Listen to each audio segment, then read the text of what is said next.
Olá, tudo bem? Hoje é dia 26 de março de 2020, estamos na quarentena, então a gente está se preservando, mas hoje eu tive que sair um pouquinho de casa, peguei um Uber e gosto de conversar com o pessoal para ver como é que está a economia, o que o pessoal está pensando. E foi legal que hoje a gente escuta muitas teorias de conspiração. A China fabricou esse vírus no laboratório, que a China quer quebrar o mundo, que ela quer comprar tudo. Eu acho que tem verdades em algumas coisas e eu não acredito que o vírus tenha sido criado no laboratório. Eu acho que o vírus já existia mesmo na,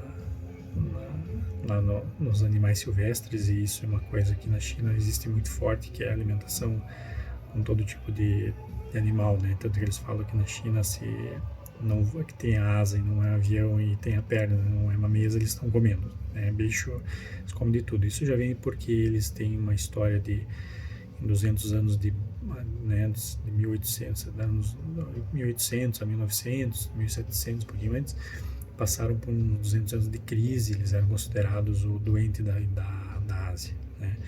Só que, por outro lado, eles têm também 4 mil anos de história, né? 4 mil anos que para eles é muito significativo isso, e tanto que nos colégios chineses parece que eles ensinam poesias de filósofos, de poetas de 1000 anos, de 2000 anos atrás. Então eles têm esses 200 anos para eles foi só um pequeno período de uma história tão rica e tão grande, uma história que inventou a pólvora, que inventou a bússola, que inventou o macarrão, teve tantas invenções que o mundo moderno até hoje é o que é graças a essas invenções. Teve essa evolução graças a essas invenções, e eles têm isso muito forte, então eles querem recuperar a hegemonia do país.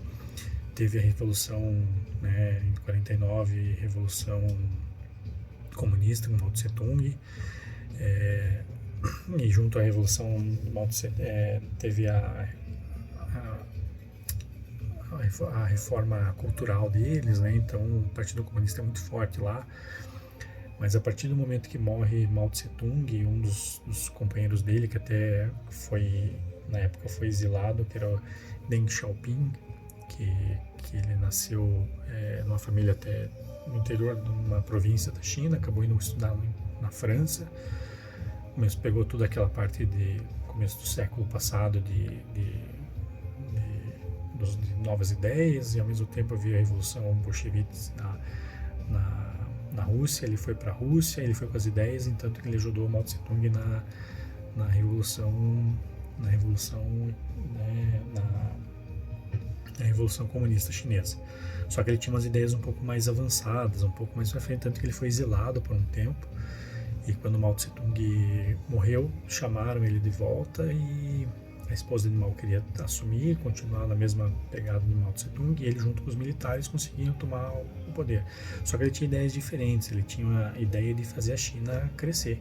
Então, a partir de 78, se não me engano, foi quando ele começou a abrir o mercado, né, da China. Então, alguns historiadores, pessoa que fala, muitos estudiosos de geopolítica fala que o século XXI começa a partir de 78, quando a China começa com ele essa abertura econômica, né? Então, por um lado, o Partido Comunista é forte, ele segura a população, né, num regime totalitário, né? Não é democrático, mas por outro lado ele abriu a economia para fazer a parceria com o Ocidente, para fazer parceria com as empresas, com investidores, para desenvolver a China. Então, a partir de 78 começa esse grande boom chinês, né? Junto a isso, quando cai o Muro de Berlim em 89, a polarização Estados Unidos e União Soviética acaba, Estados Unidos, o capitalista sai vencedor, e o capitalismo precisa achar mercados novos para se desenvolver. Então, junta a fome com a vontade de comer. Então, a China queria se desenvolver, e a União Europeia, né, hoje a União Europeia, antigamente era, né, a Europa, e junto com os Estados Unidos queria novos mercados para vender seus produtos, né? Então começou esse desenvolvimento chinês, né? E a China, ela tem, tanto que ela tem a vontade, ela quer ser dona do mundo, ela quer dominar o mundo mesmo, tanto que se você for ver o mapa mundi na China, o mapa mundi na China é diferente do nosso, sabe? A China está bem no centro, tanto que China, no dialeto deles, quer dizer país no meio, está bem no centro do mapa, está a China, a América Latina do lado direito e a América e a Europa do lado esquerdo. Diferente do nosso, que temos um mapa mais europeu, americano, que a Europa está no meio. E eles têm essa visão de império de 4.000 anos, de história, de um império forte, e eles querem voltar a dominar o mundo. E eles têm uma população de mais de 1 bilhão de habitantes, né, que na época de 70, na década de 70 era 80% rural, hoje já é meio a meio.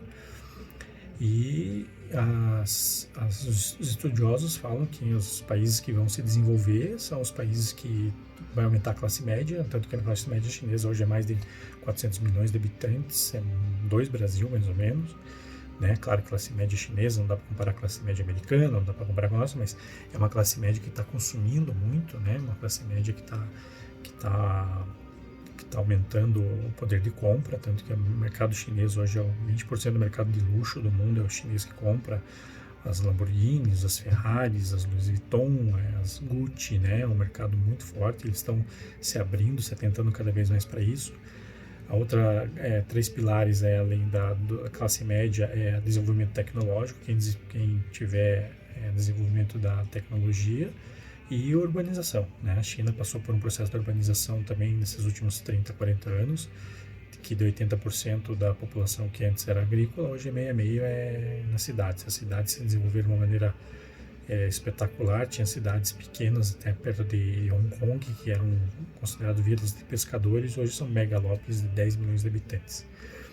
Então, a China vem com toda a força, tanto que Estados Unidos já começou a abrir o olho, já desde a época de Barack Obama, já começou ao poder militar lá na Ásia, tanto que hoje um grande aliado dos Estados Unidos é o Vietnã comunista, né? Teve a guerra, hoje é um aliado. Por quê? Porque o Vietnã tem muito medo da China, justamente pelo poder que a China vai ter, ela vai engolir todo mundo ali. E começaram os Estados Unidos começou a tirar o foco da União Soviética, passou para o Oriente Médio, agora vai começar a parte militar americana a se direcionar mais para a Ásia, para tentar barrar um pouquinho essa China que vem com tudo. Tanto que em 2015, Bill Gates, acho que foi uma palestra, ele falou que a China de 2010 a 2013 consumiu mais cimento que todo os Estados Unidos inteiro no século XX inteiro. Então você vê o poder de crescimento desse país. E o que me faz pensar assim, por que o Brasil não entra nessa? Né? Porque a China e a Índia também já estão entrando nessa, né?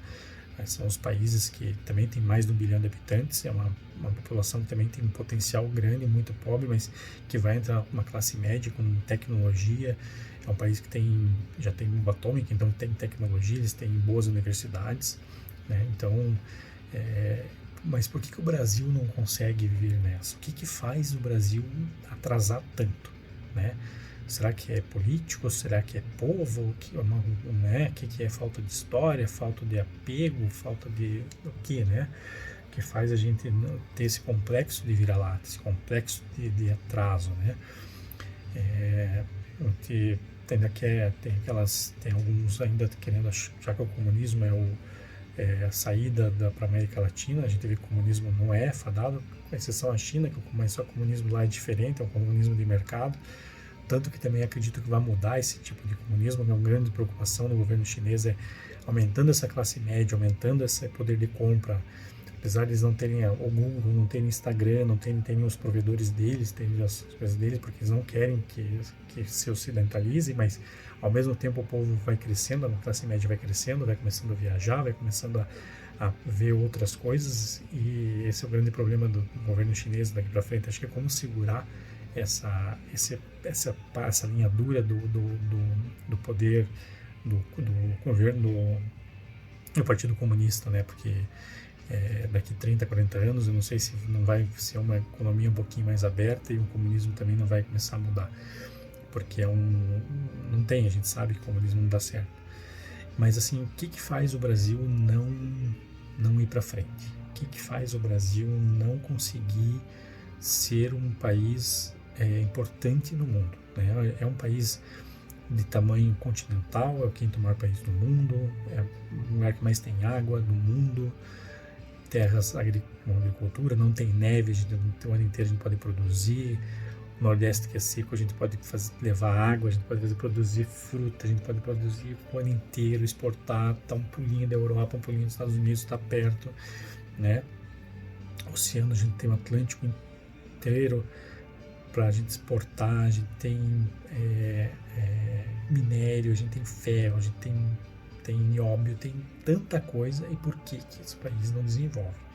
O que faz o brasileiro, o Brasil, ter tanto medo de abrir mercado, ter tanto medo de competir, ter tanto medo de trazer investimentos, ter tanto medo de fazer a população aqui, né, crescer, né? A gente precisa entrar nessa coisa de aumentar a nossa classe média, de tirar o povo da pobreza, tecnologia, a gente tem cabeças boas, tem como investir nas universidades, tem como investir em tecnologia, né? Temos uma criatividade enorme, é um povo super criativo e tanta possibilidade de fazer parceria também com países para troca de experiências, né? E aqui é tudo complicado, tudo é fechado. Para você importar uma máquina é complicado, para você desenvolver é complicado, para você contratar um funcionário é complicado, para você manter a tua empresa é complicado, é muita burocracia. Então, assim, o que faz o nosso país travar tanto, né? Por que a gente não consegue desenvolver? Porque a gente não faz o Brasil ser um dos países do meio, né? Do meio, né? A gente é um país, um povo alegre, um povo pacífico. A gente pode ser até um ponto de equilíbrio, né? Não ficar dois focos, Estados Unidos e China. A gente pode estar no meio ali, fazendo esse equilíbrio, até de maneira geopolítica, um equilíbrio para dar uma apaziguada. A gente pode ser o celeiro do mundo, com certeza a gente pode ser o celeiro do mundo. A gente pode produzir muita coisa, a gente pode desenvolver tanta coisa e eu não sei por que acontece, o que trava tanto. Eu acho que está na hora da gente começar a pressionar mesmo, assim. Acho que nossos ministros são capacitados e está na hora de a gente começar a pressionar para começar a fazer essas reformas que já há mais de 30 anos estão para se fazer, 30 anos de governo de esquerda, desde Fernando Henrique, que eu não sei por que não quer dizer se é de esquerda ou direita, mas por que isso não foi para frente? Por que isso não vai para frente no Brasil? O que barra no Brasil? O que a gente tem que não consegue fazer isso desenvolver? Né? Se chega um projeto lá para o bem de todo mundo, barra. Né? Uma reforma tributária, uma reforma trabalhista, uma reforma previdenciária que é necessária, não sei o que barra tanto, qual que é tanta resistência que tem. Né? É isso aí, vamos ver se a gente agora, com o Covid da China, faz a gente começar a perceber que a gente não pode ficar à mercê, não, a gente tem que ser dono do nosso nariz. Né? É isso aí, um abraço a todos.